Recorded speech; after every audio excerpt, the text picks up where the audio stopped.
We're wielding toothpick crossbows and fighting scaled ones. That's right, it's Aftermath from Plaid Hat Games. This cunning critter co-op pits 1 to 4 small rodents against the post-apocalyptic, human-sized world that surrounds them. Players follow the story in the adventure book, scavenging for supplies, fighting hostiles, and building creature coalitions.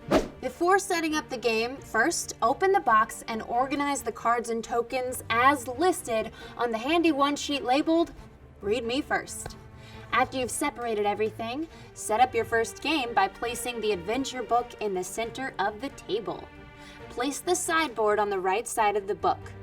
Set the downtown travel map nearby and place the party location marker on the top left space known as Abigail Lane. Next, separately shuffle and place the following card types into face-down decks: the basic action cards, item cards, and encounter cards. Then, without shuffling, place face-up piles for the status cards, environment cards, and mission cards. Next, each player takes a character, along with their matching token and deck box. Inside each player's box should be a character card, character influence, a starting ability, and a starting weapon. Keep these in front of each player for now.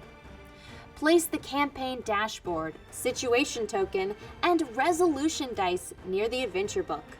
The dials all begin at 0, but the story text will modify this when you start the game. Create a pile of enemy minis and set a face-up deck of enemy cards nearby, separated by normal enemies and bosses.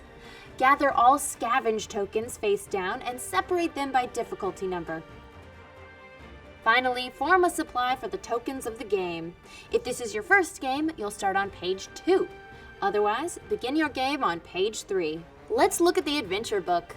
When reading from the pages, always read the start section first and stop before you hit a numbered entry. Only read those when instructed. Additionally, there are symbols on the map, which align with text entries on the opposite page. Read these when a character interacts with those symbols. Sometimes a game effect will instruct you to add time, population, etc. When instructed, move the appropriate dial on the campaign dashboard. Place tokens and characters on the map page as instructed. Gameplay occurs in turns, split into 5 phases: draw, resolve calamity, place threat, perform actions, check threat.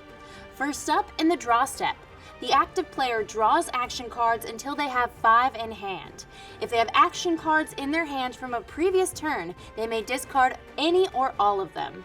If there aren't enough cards in the deck, shuffle the discard pile to create a new action deck. Next, resolve calamity.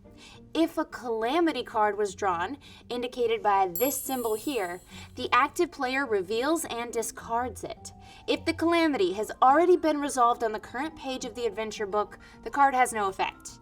If it has not been resolved yet, the active player rolls the black die and adds the result to the current value on the time dial.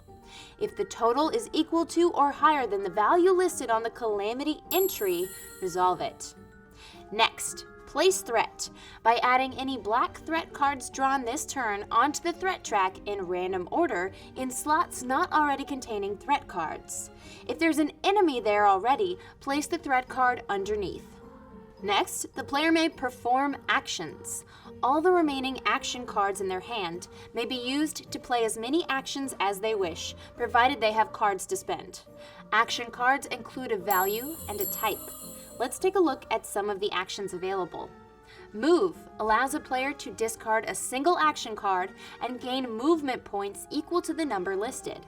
Movement through dashed white lines costs 1 point. A colored line is 3 points, and double solid white lines are impenetrable. You may also cross a colored line if you discard at least 2 action cards of the same color. A character ends their movement when entering a space with an observation or objective icon, which will trigger a reading from the current page. Scavenge allows a player to activate a scavenge token in their space and resolve a brilliance skill test. Throughout the game, players will encounter these skill tests, which test their abilities in the field. To complete a skill test, the active player plays an action card of the matching type, brilliance in this case.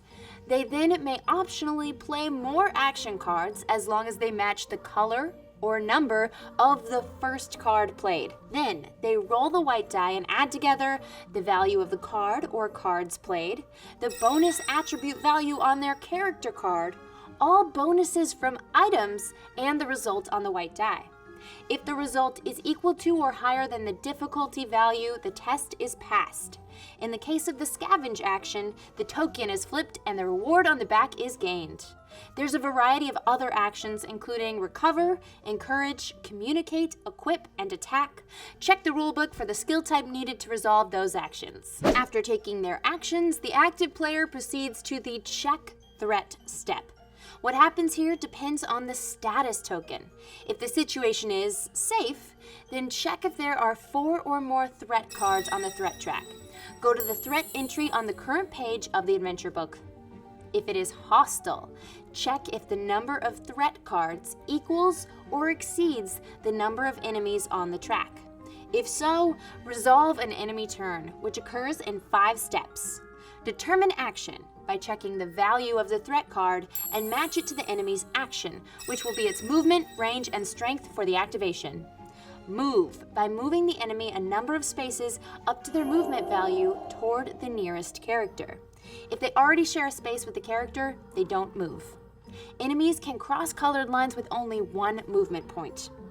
Target by choosing the nearest character within the enemy's range, as listed on its card. Attack by resolving an opposing skill test of any attribute of the target's choosing. The difficulty equals the attack value on the enemy card. If the target succeeds, the attack missed. If they fail, they take 1 wound onto that character. Finally, discard the threat card used for the enemy and move on to the next enemy on the track until all are resolved. If any threat cards remain on the track, discard them and proceed to the next turn. Players continue taking turns and potentially enemy turns until they can complete or fail the mission objective listed on their card or in the book. Missions can be failed if all characters are simultaneously out of play from being defeated. Either way, the mission card provides an entry number to read and resolve the game. Additionally, each character has a personal goal for the campaign. Be wary though, if the population or morale dials ever reach 0, the players lose the campaign. But the players win the campaign no matter the mission if all 4 of their personal goals are achieved. And that's Aftermath. There's more complexity within the game, including mechanics for acquiring and equipping items, a hunt deck, complex boss enemies, and more. The rulebook and adventure book will guide you through the process, so don't sweat it. I'm Becca Scott, and I'm not allowed to use toothpick crossbows anymore because, well, I legally cannot say why. Anyway, you can watch my friends and I play this game and other awesome games on Game the Game right here on Geek and Sundry. Don't crossbow with me though. Yep.